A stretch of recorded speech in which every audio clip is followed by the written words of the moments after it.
My name's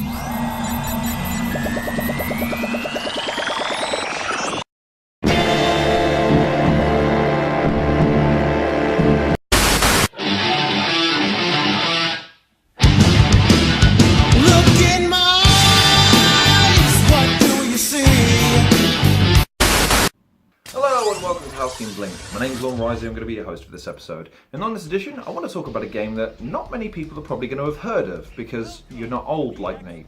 Zero Divide, a PlayStation original. What is Zero Divide exactly? Well, take Tekken, devolve it, add robots, add some really polygraphic graphics, and you got yourselves a fighting game for robots! Zero Divide was basically developed as an initial release for the PlayStation. In fact, it was one of the first games I ever owned. I think it might have even been the first. The idea being that you've got some robots that are based in different fighting styles and have different machine makeups, and they've got to fight their way through a tournament against other robots to fight the big bad face dude. It's an intriguing game, if nothing else, and it's easy to see where the genre got its roots. It's not deep in terms of narrative, it's not deep in terms of necessarily roster. I think at the time there were only 8 characters to choose from, but they were all distinct and different.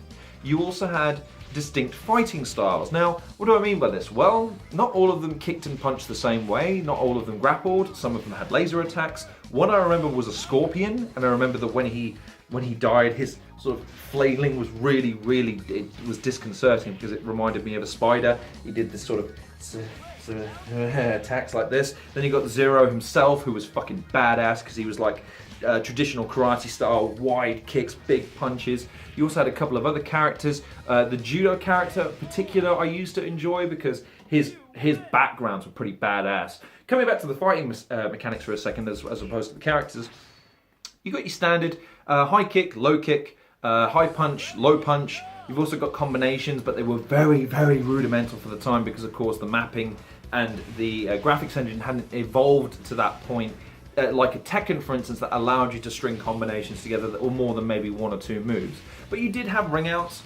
You did have the strategic element of trying to push your opponent against the wall if they were unable to block, but you could block by just going backwards if you wanted to. Certain characters never really had an advantage over others. I found that the Scorpion dude had a bit of a range advantage when you swoop low with his tail, but otherwise the jump mechanics seem to circumvent that because this is back in the days when fighting games, people could jump preposterously high distances. Tekken, I remember being particularly bad for this because people would jump 10, 20 feet in the air to do a jump and then land back on their feet like nothing had happened. Zero Divide was no different than this. You would jump 10, 20 feet in the air, land, and it's no big deal. But why do I remember it? Why does it stick out for me? Well, I remember the characters being all distinctive, all very colourful, all well designed, and they look badass. They all came with character bios in the box, which I always loved because it meant I could get invested to some degree in the characters. I liked the overall narration, the guy in the background going, "Fight!" I love when people put that in there. The backgrounds were detailed for their time, and it presented a unique challenge in the sense that it got difficult towards the end. But even someone like me, considering I was maybe 6 or 7 at the time, I could pick up that game and win fights reasonably easily. But then there'd be a challenge and there'd be a spike and I'd lose and get frustrated because that's the kind of gamer I was back in the day. Having picked it up a few years later because I kept my original PlayStation and having a go again because the original copy wasn't worth anything, so why there was no point selling it. Case was all cracked to hell though.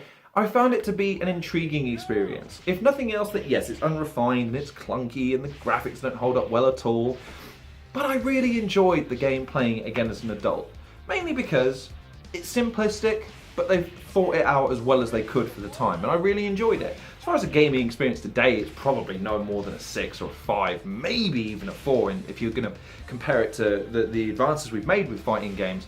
But for me, it's still a tremendously enjoyable experience, and if you've got the kind of time on your hands where you want to test and get your hands on a game that was, at its time, a decent example of a fighting game with 3D mechanics rather than sort of, say, Street Fighter, then it's worth a look just to see how far we've come in the 20, nearly 30 years since I picked up a controller and decided I wanted to be a gamer. So let me know what you think in the comments below if you've ever played Zero Divide, and let me know also if you've never played it and you decide to, what do you think?